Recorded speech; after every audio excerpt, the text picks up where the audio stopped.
Sylvester Stallone stars in a romantic love story. My review of Bullet to the Head coming up next.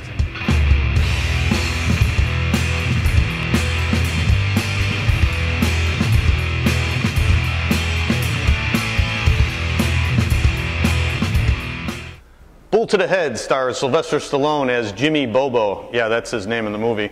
Jimmy's a lifelong gangster who teams up with an out-of-state cop played by Sung Kang in order to avenge the death of Jimmy's partner.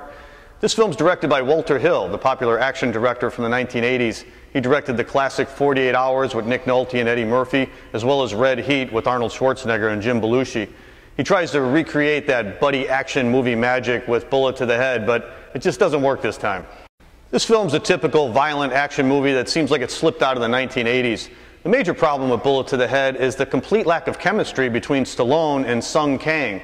I'm not that familiar with Kang. I guess he was in a few of those Fast and Furious movies, but he's lacking in both physical presence and personality for an action flick.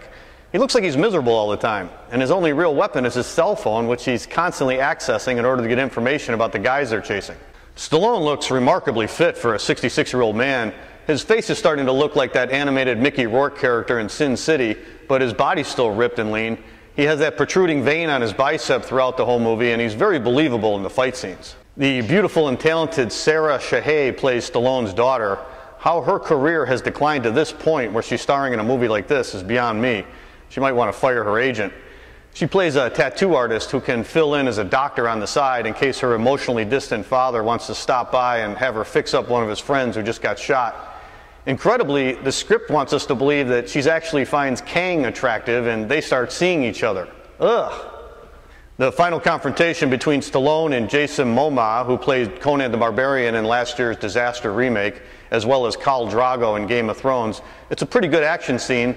They fight it out with axes, and of course Stallone comes out ahead in the end. If you really believe the 66-year-old Stallone wouldn't get crushed by the much bigger 32-year-old Momoa, then this might be the movie for you. But the problem with Bullet to the Head isn't the action, it's the lame plot and the complete lack of chemistry between the two stars. You can't have a buddy picture if the two protagonists don't even like or respect each other.